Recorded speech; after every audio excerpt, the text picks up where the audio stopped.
আসসালামু আলাইকুম। কেমন আছেন সবাই? আশা করছি ভালো আছেন। আলহামদুলিল্লাহ আমরা সবাই খুব ভালো আছি। আজকে সুন্দর একটি মুহূর্তের সাক্ষী আমরা হয়েছি সকলে। আমার পাশে রয়েছে আমার শ্রদ্ধেয় দাদি। সে ছোটবেলা থেকে আমাকে মানুষ করেছে।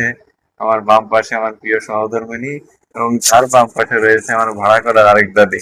মানে সেও আমার খুব কাছের আপনজন। হ্যাঁ, একটু মজা নিলাম। যাই হোক, আজকে আমরা এই সুন্দর একটি মুহূর্তে উপস্থিত হওয়ার উদ্দেশ্য হচ্ছে আজকে আমাদের ষষ্ঠ আম, শুভ বিবাহ বার্ষিকী।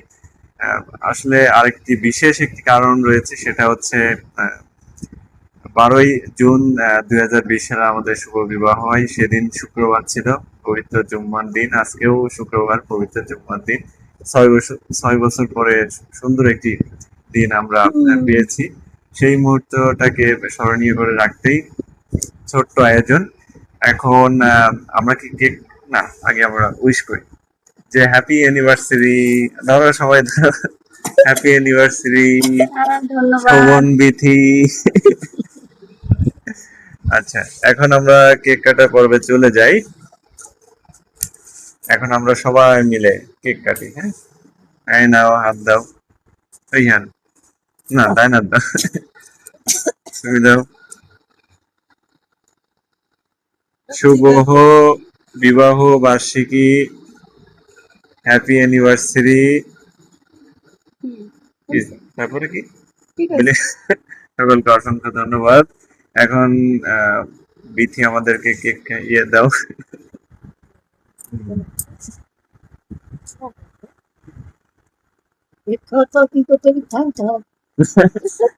দাও। সকলকে কেক খাওয়ার দাওয়াত রইল।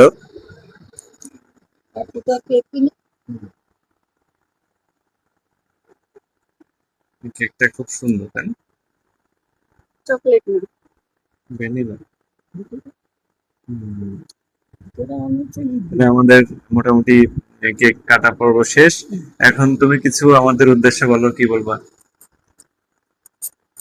ওটা দাও। তোমরা 6 বছর শেষ করলে আগামী যত যে কয় বছর বেঁচে থাকো ভালো থেকো, দুজনে মিলেমিশে সংসার করো, আমাদের কথা মনে করো। আমার দাদা দাদি যেরকম 50 বছর, না, এখন 55 বছর। 55 বছর পার করেছে, এরকম আমরাও যেন পারি। ইনশাল্লাহ, সুখে দুঃখে, সুখে দুঃখে সবাই সবার পাশে থাকবা।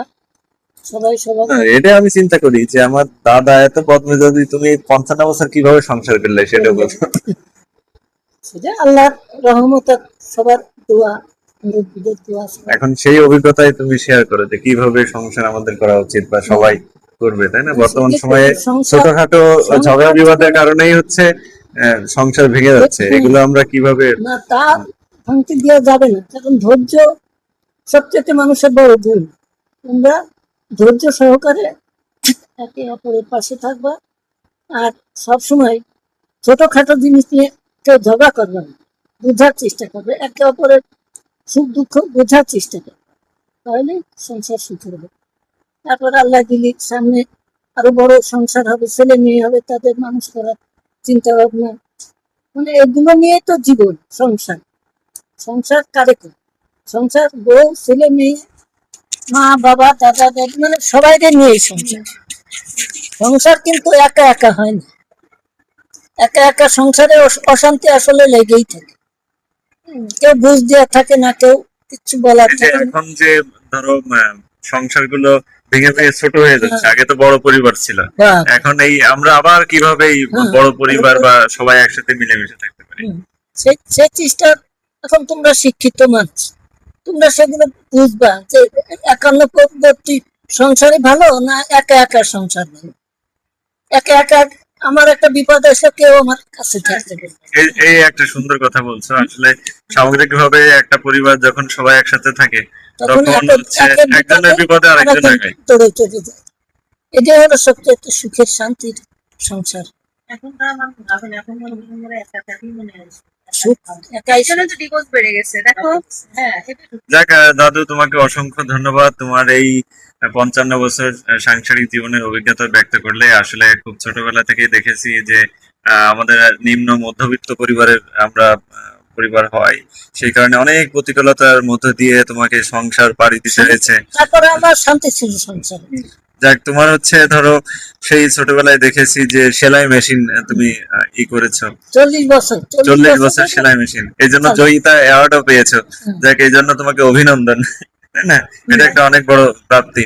তাই তো। আহ, তারপরেও তুমি আমাদেরকে সহ বাবা মা, তারপরে চাচা চাচি ফুপু সবাইকে আগলে রেখেছো, এই জন্য তোমাকে অসংখ্য ধন্যবাদ। এই যে দিন শেষে যে তুমি আল্লাহ শুক্রিয়া আদায় করলে যে আলহামদুলিল্লাহ ভালো আছো, এটাই অনেকে বলার সৌভাগ্য পায় না। হ্যাঁ, হুম, যাই হোক, আমিও সেই কারণে সামগ্রিকভাবে আল্লাহর কাছে শুক্রিয়া আদায় করি, আলহামদুলিল্লাহ। এখন আমরা বিথির মুখ থেকে আমার কিছু জীবন শুনি, কাহিনী তো তার অনুভূতি শুনি। তোমার অনুভূতিটা আগে বলো, তারপরে না, আমার তো অনুভূতি ফাটাফাটি।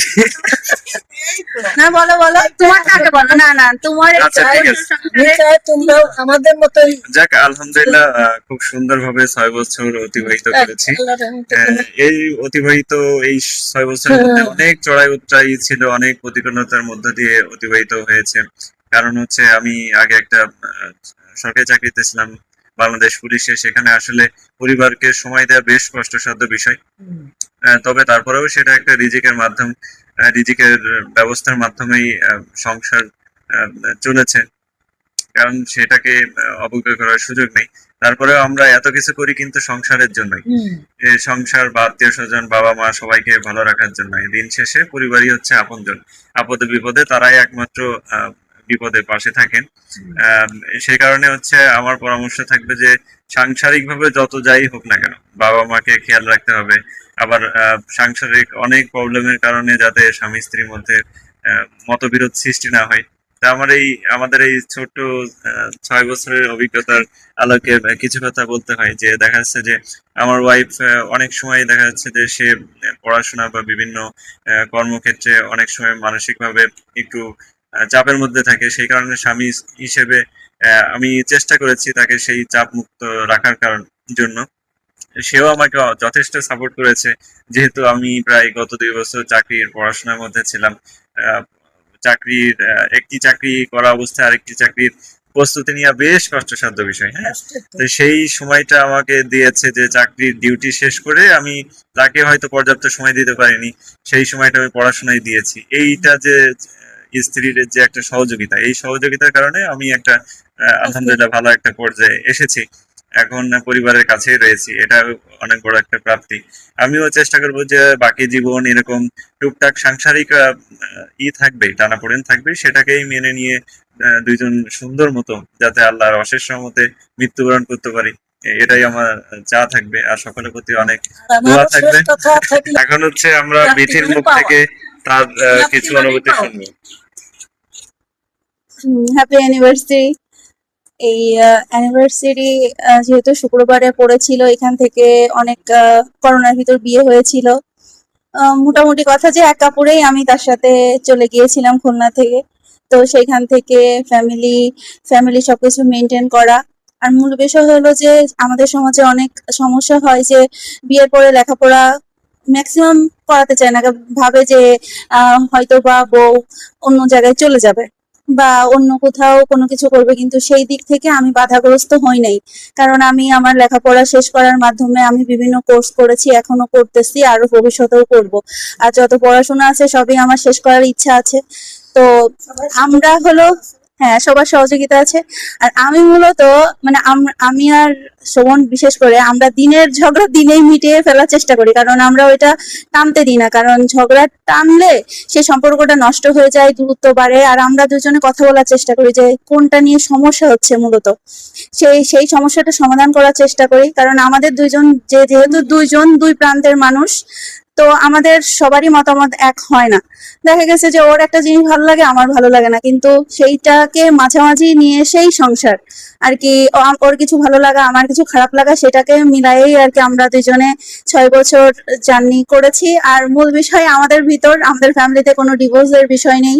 তো আমি চাই, যেহেতু আমি ওকে বিয়ে করছি, আল্লাহ ওর সাথেই আমার জীবন যেহেতু বেঁধে দিয়েছে, ওর হাত দিয়ে যেহেতু আমি তৈরি হয়েছি, তো এই কারণে যাই হোক না কেন, দিনের ঝগড়া দিনে মিটিয়ে সব বড়জনদের। ঝগড়া তো আসলে সাংসারিক একটা অংশ, তাই না? এটা থাকে। হ্যাঁ, আর আর আমি মূলত ওকে যেহেতু ভালোবাসি, ওর ফ্যামিলি মেম্বার সবাইকেই ভালোবাসি, কারণ শুধু ওকে ভালোবাসলাম, ফ্যামিলি সবাইকে ভালোবাসলাম না এরকম না, কারণ ও ভালোবাসলেই আমি তাদের খেয়াল রাখার চেষ্টা করব। এখন শোভনের কাছেও আমার কিছু চান নাই, কারণ শোভন শুধু আমাকে ভালোবাসবে এটাই আর কি। তো আমি মনে করি যে যেহেতু আমাদের দুজনের সম্পর্ক অনেক মানে বোঝাপড়ার মাধ্যমে চলে, তো আমাদের হয়তো বা এরকম কিছু ভালোবাসা বাড়বে ছাড়া কমবে না। ঠিক আছে, আমি বলতে চাচ্ছি তুমি আমাকে কত ভালোবাসো সেটা বলো। যাক, আলহামদুলিল্লাহ। আসলে স্বামী হিসেবে যতটুকু ভালোবাসা প্রয়োজন তার থেকে অনেক বেশি ভালোবাসি, সেই কারণে আসলে আল্লাহ তাআলা এখনো একসাথে রাখার একটা তৌফিক দান করেছেন। যাক, অসংখ্য ধন্যবাদ আমার দাদি, দুই দাদি সহ আমার সহধর্মিণীকে। এই যে যে আমি যে কাপড়টা পরে আছি, এই কাপড়টা পরেই 6 বছর আগে বিয়ের উদ্দেশ্যে সেই খুলনা থেকে মাগুরাতে এসেছিলাম। আজকেও সেই মাগুরাতে রয়েছি। সেই বৃষ্টি, সেই শুক্রবার, সেই শুক্রবার, সেই বৃষ্টি, সেই আসলে সুন্দর একটা মুহূর্ত। আল্লাহর অশেষ রহমত যে দিন শেষে সংসারে আর কি ঝগড়া থাকবে, হ্যাঁ। এই ঝগড়ার পাশাপাশি যে দুইজনের বোঝাপড়া, ও যেটা বললো যে দুইজন দুইজনকে বুঝতে হবে, হ্যাঁ। দেখা যাচ্ছে কেউ একটু জোরে কথা বললো, আপনি চুপ করে সেটা শোনেন, পরে তাকে বোঝানোর চেষ্টা করেন। আবার আমি জোরে কথা বললাম, ও বোঝার চেষ্টা করলো। এইভাবে হচ্ছে সংসারের ঝগড়াগুলো, ছোটখাটো বিষয়গুলো, হ্যাঁ, মীমাংসা করা সম্ভব। আর যে কোনো বিষয় আসলে আসলে যে বলে না যে তর্কে বহুদূর আলোচনায় সমাধানে, সেই বিষয়টাই। যাই হোক, সকলকে অসংখ্য ধন্যবাদ। আমাদের সবার জন্য দোয়া করবেন, পরিবারের জন্য দোয়া করবেন। আর সকলকে দাওয়াত রইল আমাদের শুভ বিবাহ বার্ষিকীর। ভালো থাকবেন, সুস্থ থাকবেন। আসসালামু আলাইকুম। আল্লাহ হাফেজ। Happy university.